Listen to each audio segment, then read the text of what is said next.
All right, good afternoon, everybody. Victor here.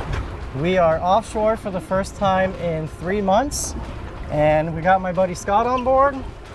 What's going on, guys? So if you guys are OG subscribers, you'd know me and Scott have done a lot of fishing in Panama. There's this lodge that is a jigging popping lodge, and one of the coolest catches I've ever had as a fisherman was a wahoo on a popper. Scott was there to witness it. So today we're gonna see if his wahoo luck holds. We got the tuna tubes. You guys have seen us do this in the past, and we're really close to a wreck right now, so we're gonna put out this sabiki right here, troll around the wreck, and see if we can't get these little football-sized bonitas or blackfins, put them in the tubes, and see if we can't turn them into something bigger. Just go in line with the wreck. You see my old tracks? Yeah. How are you feeling about offshore fishing today? It's a little change of pace. I'm feeling good. Weather's nice. Nice amount of wind. It's a lot of grass in the water, which might make this a little harder, but I think we'll get him. Feeling good. Yeah, there's a lot of seaweed out here. I called my buddy Elliot earlier. He was out here and he said, Vic, a lot of seaweed. When there's a lot of seaweed, trolling is usually not the most productive thing because it just always gets on your line. But usually when there's a lot of seaweed, it means there's a lot of bait and a lot of fish underneath them. After not being offshore for 3 months, legs get a little wobbly. How about you, Dennis? You feeling wobbly? Trying to keep it steady. All right, that didn't take long. Sometimes when we come out here, bait is a struggle, but as soon as we got out here, and I think I got a lot, I got a stringer full or a big bonita. We're just going up and down the wrecks, and you could see you want your marks to be like anywhere from 100 to all the way to the surface. Just a big ball of red and orange is usually the bonita schools. You can always tell when you got a bunch on because they pull back hard. No, I got a bunch. Oh yeah, Scott, this is good. That did not take long, dude. No. Wow. Look at that. Yep. Oh, these are big. These are nice size. Just start taking them off and put them in the tubes head first. Yep.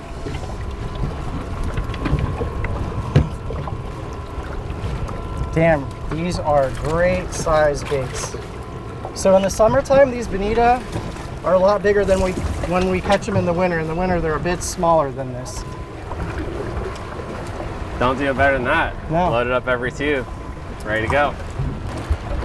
All right, Scotty Doo's got them on again. Got him on. You gotta love it when bait fishing is easy.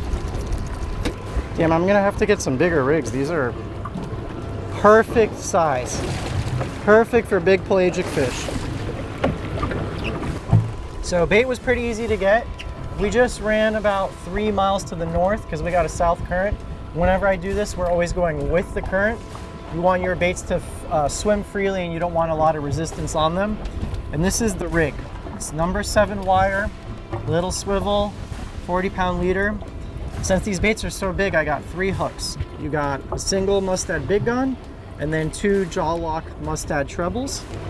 Let's get a bonita out of here. You gotta hold them firmly, otherwise you will get hooked. So there's a little notch in the bonita's nose. I like to go right in the nose right there. Take my first treble. See, you gotta really pin them against your body or they will mess you up. Just like that. I just got the boat in idle and I let him out nice and slow because if you let him out too fast, the hooks can double back. And we're just gonna slow troll these in and out of gear. Try to avoid as much seaweed as possible. Between like 100 to 200 feet of water seems to be the most productive. Scott asked me, do you like to fish around wrecks or something? I would love to, but there are a lot of barracudas around the wrecks which we're trying to avoid. So, but we got a good shot at everything. AJs, African pompano, sailfish, big dolphin elites, wahoo, kingfish. Put out a ton of vibration. They're great baits and it's something that not a lot of people do. Fingers crossed, we put one in the boat. Whoa. After bite. Yep. Take it. Just stay tight with it the whole time. Oh yeah. I think that's a good eat, dude. Yeah, that was sick. He's smoked it. That didn't take long, 40 minutes. That did not take long. Okay. There we go. There we go. Scott said, oh! Mid pub sub. Yeah. Pub sub did the trick. That was on the short bait too. I'm gonna try to leave our baits in the water, so Yeah. you just let me know what you need me to do if you need me to spin the boat, all right? That one just comes a little. No, we're good, we're good. That's a big fish, Scott. That's a good one, dude. And you know what? That's not a sailfish. It hasn't jumped. That is most likely a wahoo. Did you turn this on? Yeah. What a sick run. Woo!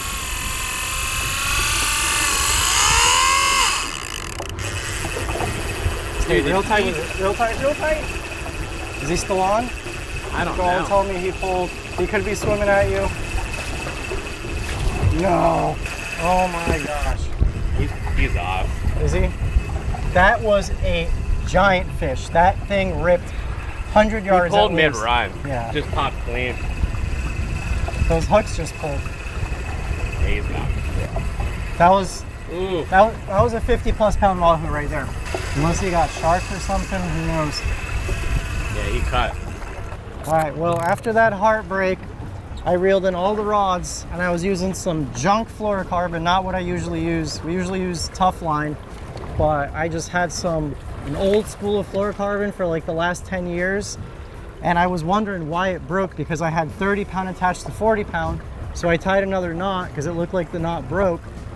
Pulled it, the 40 pound broke again, so it was just a bad batch of line. I won't mention the brand, but it was from a long time ago. And just stripped them all, put on fresh new leaders, and we're gonna go back out and trying to work the same area. But that was a heartbreaking fish. So just to put into perspective for you guys, the biggest wahoo we've caught on this boat has been 44 pounds.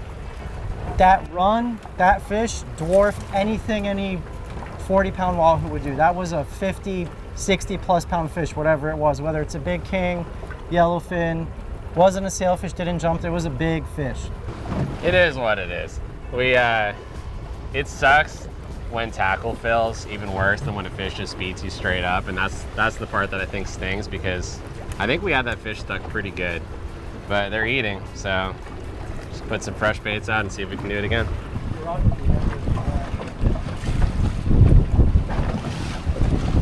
just got it right behind the boat. What's that mark you saw, dude? No, you can leave him out. It's not a sail. He's charging the boat. Come and grab this and just leave that out and I'll deal with it. This is insane. Hot bite. Putting the spread back out and already got bit. Unbelievable. It's something small. It's literally right here, dude. Yeah. Little king. No? It's a king. Yeah, king. Little king.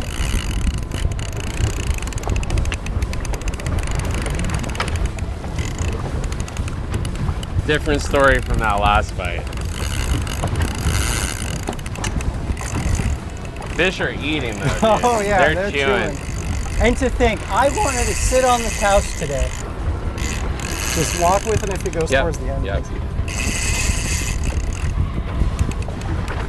He's right there. He was right there. He was. Just gapping right there. I got you. All right, and then we can just do that. He got wrapped up in the mortars. No big deal though. Got him anyway. All right. It's crazy how that last fish, we do everything right. And everything Mid-run wrong. just pops, and this fish is sitting in a motor for 2 minutes, and somehow it does not come up. That's the way it goes, dude. Yeah. That other fish was just not meant for us. No, but this little king was.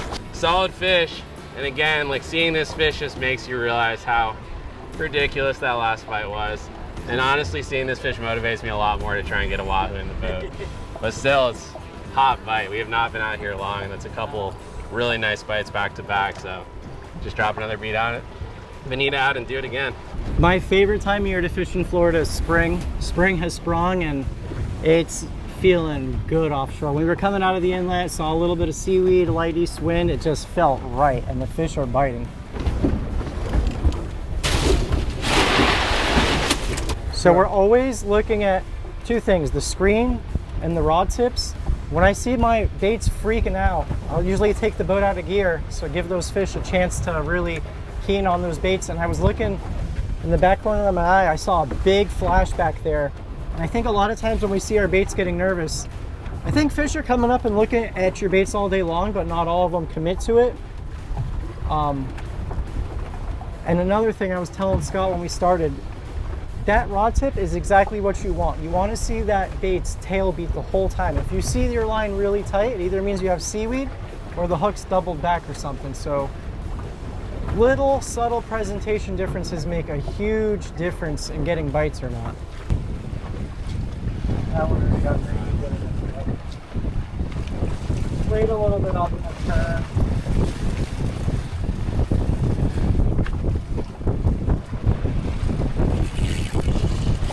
Oh, that one's on. Is it?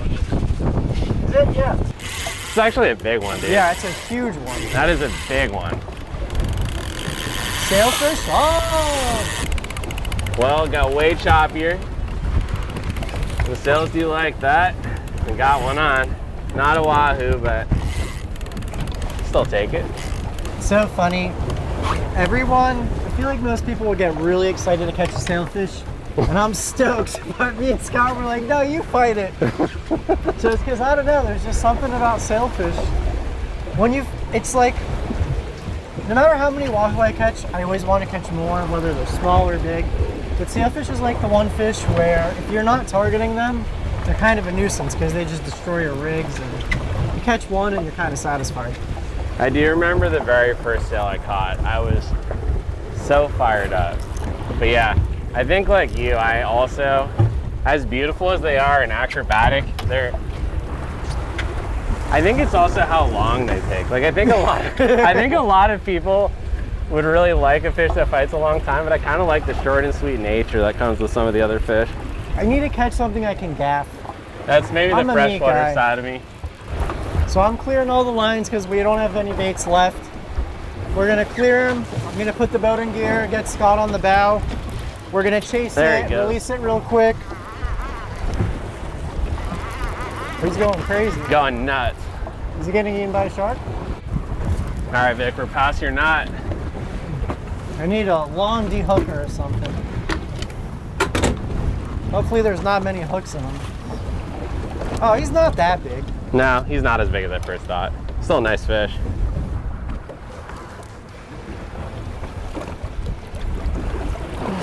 All right, Mr. Sailfish, did you get every hook?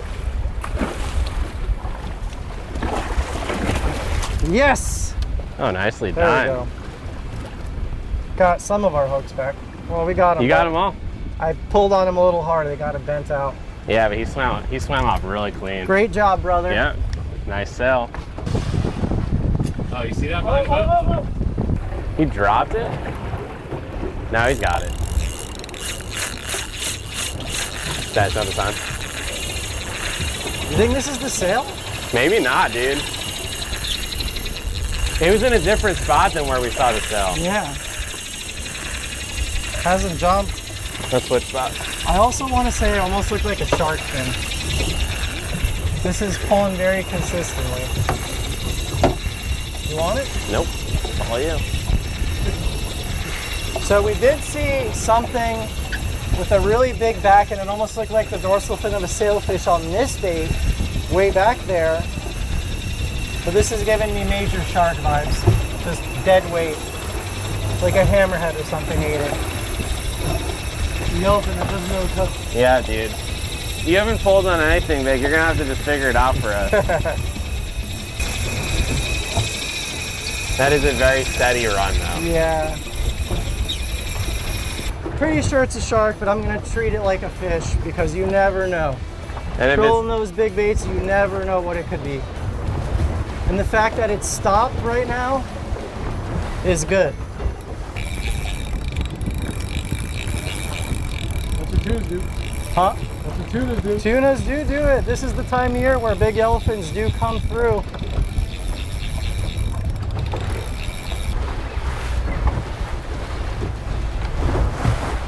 Good? Yeah, so Scott's got the boat in gear, I'm at the bow, trying to get as much line back on the reel as possible, get vertical with this fish and find out what it is.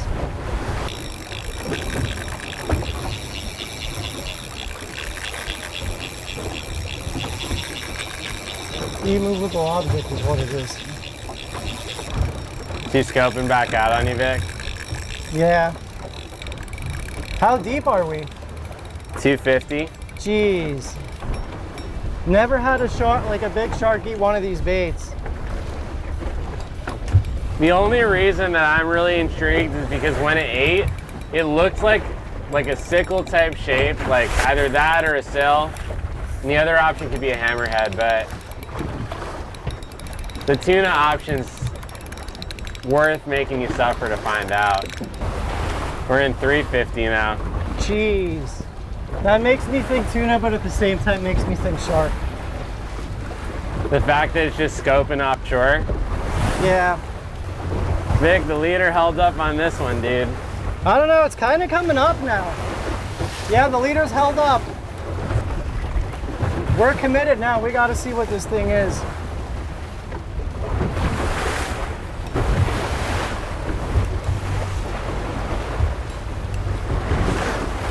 The way you're driving is good.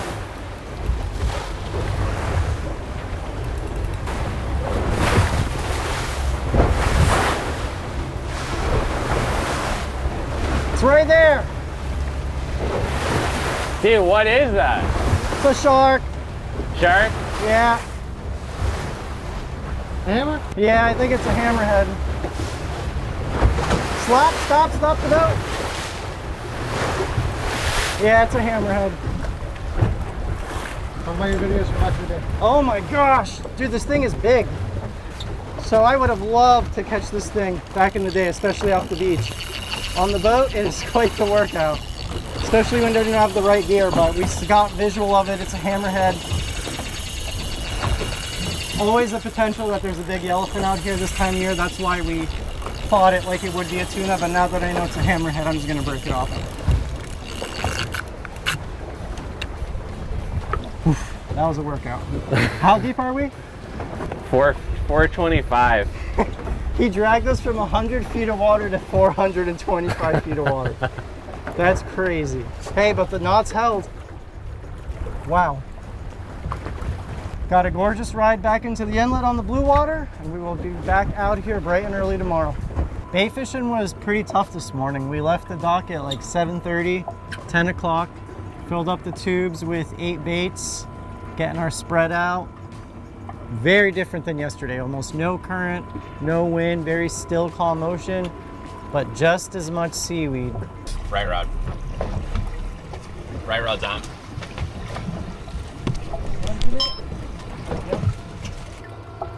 You still got it. I don't know what's going on. I almost feel like it's just the bonito. That was in 140 feet. The seaweed is making it really tough for us. Every like 5-10 minutes we're getting seaweed off our baits, and we're just trying to zigzag in and out, trying to avoid it off our baits, because when it gets on the bonito, they kind of don't like it and they start to die. Scott, if it's a wahoo, you're gonna wish you grabbed his rod. No. Yeah. It's a team effort. Whoever catches it, we still get to eat it. That's what I'm most excited about. That's true. Oh, it's a barracuda that just shook his head out of the water. You see it? Yeah. First barracuda I've caught on these baits in like 6 times doing it in a very long time. Nowhere near a wreck or anything either. That's why it's been fighting so weird. Big stinky. They do have a, if you guys have never smelled a barracuda, the reason people don't like eating them is because they have a very distinct smell when you first catch them, but the meat itself does not smell anything like the barracuda itself. Still a cool fish. They got some wicked teeth. He's got a bunch of parasites on his face, if you see. And they got real jagged like teeth. Not sharp like a wahoo or kingfish, meant for slicing, but more like crushing and thrashing. And they always, that bottom jaw has got that one tooth that fits perfectly in the top of their mouth. But we're gonna let this guy go. All right guys, so we just moved back down here from up north. We got the spread out, the 3 rods. Got about like an hour left to fish. You guys always hear me talk about this brand, Waterland Co. by far the best pair of sunglasses I've ever owned. I rock the Millikens. They got glass lenses. You could get plastic lenses. Bunch of different styles to choose from. They got lady sunglasses. They got kid sunglasses, prescription sunglasses, and best of all, this is a company made by fishermen for fishermen. It's a bunch of fishy dudes who started the company catering to the fishing market, and I cannot say enough good things about them. They've supported the channel for the last 3 years. Got to show them some love. If you guys are interested in a pair, you can save 15% off using my code LANDSHARK. I'll have it on the screen here. Check them out at waterlandco.com. Fingers crossed, we put another fish in the boat, and yeah, we got an hour left. But the boys had a great day. Never a bad day on the water, especially when you don't get beat up and it's calm. We'll see you in the next fish. I've brought time. Just let me know where you want me. You're good. I just don't want this to get in your way. I'm clear. I'm gonna put this over here. Well, that is an actual Hail Mary. Loaded all day. We've been fishing from 7:30 till 6:30, and this is our first real fish right now. Couple screaming runs. Last 2 days has been, although not the hottest bite, kind of a smorgasbord of species. Got a sail, a couple kings, some barracudas, and the one thing that stood out to me yesterday and today, just kind of holding himself steady at this point. Yeah, no real head shakes or tail beats or anything. We got calls all day about fish in a different area. Made about, what, a 20-mile run, Vic? Yeah. And then spent most of the afternoon up there before finally saying, screw it, let's just go back to where we started. Right near where Vic's home base is, and I mean, we were floating for probably 5 minutes and then got bit. But conditions are a lot better now. It's windy, it's lower light, the watercolor looks a little bit better, there's no real grass. And we got our bite in the afternoon yesterday too. It's an interesting fighting fish. Do you normally get a lot of head shakes on him? Wahoo usually crack their head, yeah. Could be the way he's hooked. I'm basically straight up and down now for the most part. See him. Shiny. Shiny's good. Ripping. Nice run. It's either a nice king or a nice wahoo. One of the two. I felt that big head shake with his mouth right there. Gonna be close I really again. hope Scott gets one. I Me want him to too. get a wahoo so bad. But I think it's a kingfish. Yeah, it's a nice king. Big king.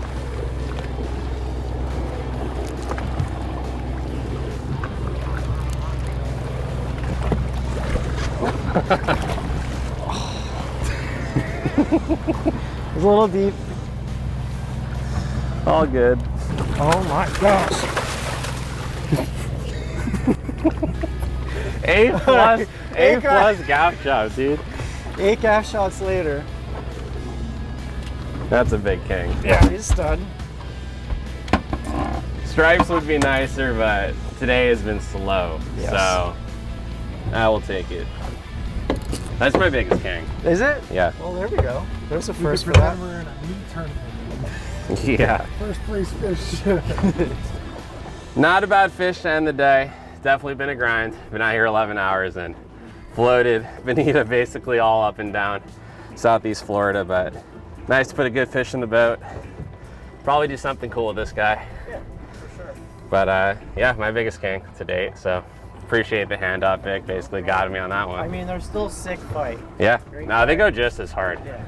All right, so we got the smaller of the 2 kingfish we caught on the fillet table. This is the perfect eating size. The one that Scott caught, you can eat, but it's best eaten fresh within like the first 2-3 days. We're gonna save that one. He's gonna smoke some. Maybe I'll give some away. He's gonna give some away. But this one right here, perfect eating size. And I like to start my kingfish, since they got real soft meat, right by the tail, work up towards the head. And you want to be real fragile with this fish because the meat can fall apart on you. Dextreme 7-inch Max Flex knife. It's got a lot of flex to it. You want a knife that's forgiving. You don't want something real stiff with these fish because the meat is pretty delicate. And this might be crazy to say, even though we really wanted a wahoo, if you asked me when it came to cooking a fish, what I would rather eat, I'd 10 times would rather eat kingfish cooked than I would wahoo. And I bet you, for any of you naysayers who think differently, if I could cook you side by side, kingfish and wahoo, you would agree too. These fish, a lot of people don't like because they are pretty oily, but that's good because that's where the fat is, you know? So they have a lot of flavor. Nice clean fillet. This is actually a female. You could see about a 12, 13 pound king, already an egg bearing female. That's the roe sack right there of our king. Let's do the other side. Out here on the killer dock with the lights on. Love that about this fillet table. A lot of times we get home at night in the dark and always have an excuse not to fillet, but not anymore.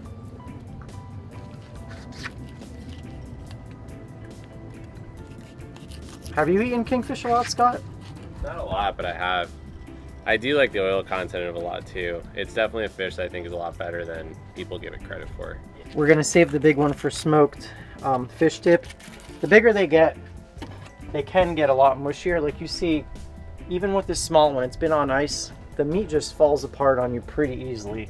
But those big fish get a lot softer, so they're really best for something like smoking.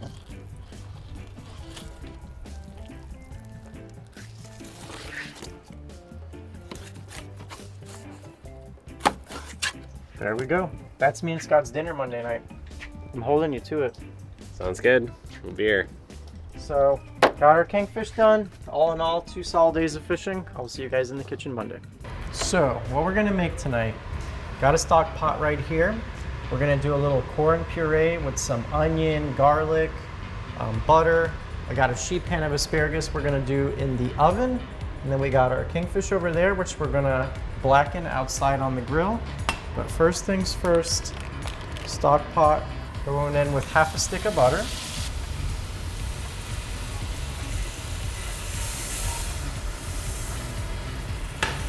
And then just like 1 small diced onion. And then we're gonna let this onion almost caramelize so it gets nice and sweet, and it's gonna be a nice foundation for our corn puree, and we're gonna add the garlic in a little bit later as well. First up with our kingfish, we're gonna coat both sides of our fish with some olive oil. So before I put our blackened seasoning on, since these are a little bit thicker pieces, want to salt them pretty well, almost like a dry brine, so that way our meat gets seasoned through and through. And it's going to help retain moisture as well. So that side salt, as well as some blackened seasoning.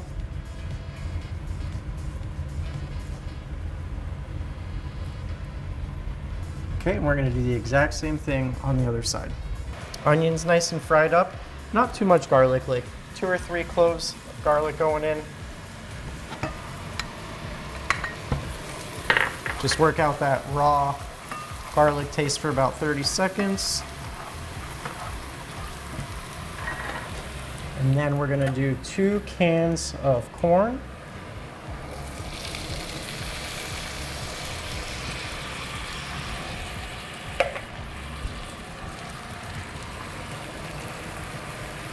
We're just gonna cook this for like 10 minutes. And then I'm going to use the immersion blender and make it into a nice velvety puree. We're basically just heating the corn through, making it a little softer for that immersion blender. Just a sheet pan full of asparagus. We're gonna bake in the oven. Just hit them with a little olive oil and little Kinder's all-purpose. And then just finish them off with a little salt. Now we're gonna just immersion blend this.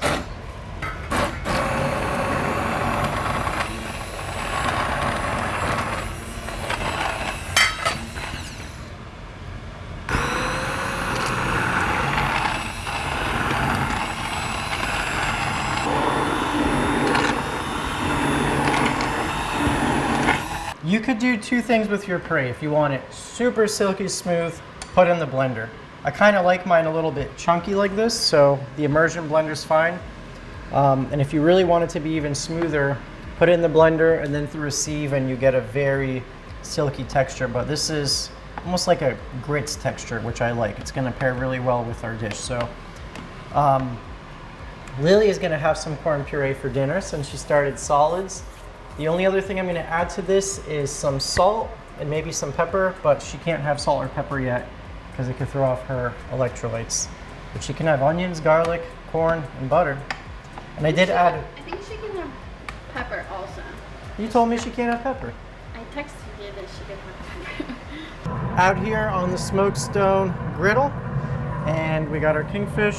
Just brushed our flat top with some avocado oil and right onto the grease. Pretty high heat, like 425. Want to give them a nice char for that distinct black flavor.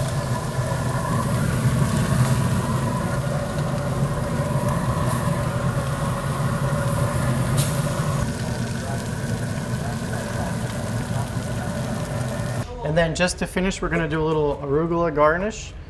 So I'm gonna do just the juice of some lime, some salt, and then just a little drizzle of honey to sweeten it up. Just a nice little palate cleanse and a great little garnish for our dish. Just toss that around like that. All right, let's see. Flip. Oh yeah. That is your distinct blackened crust.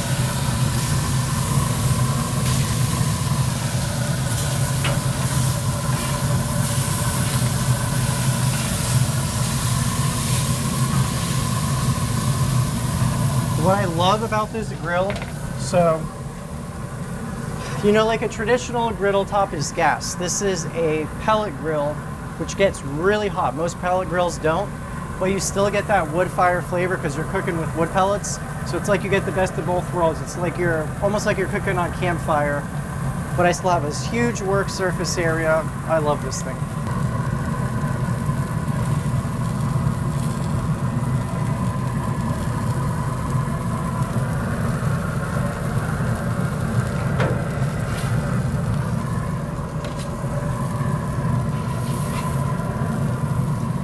No shame in my game. I love a little meat thermometer. Fish, you want to cook to 145. And then it'll still get a little hotter as you take it off.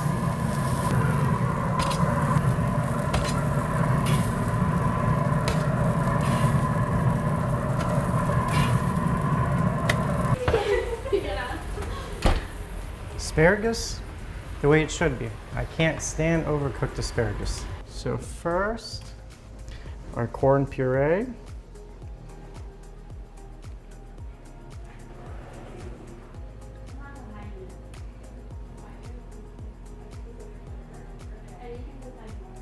And then some asparagus.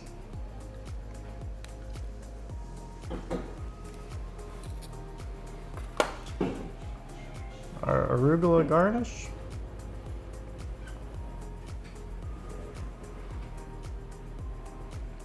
Okay, Scott, do you want the chili oil? Yeah, we're gonna send it. We're gonna send it. All right, so then I've had this in the pantry. I'm just gonna try to do a few little drizzles right on that corn puree. There you go, my friend. Thank you. Looks awesome. You ready to try something new? Here you go.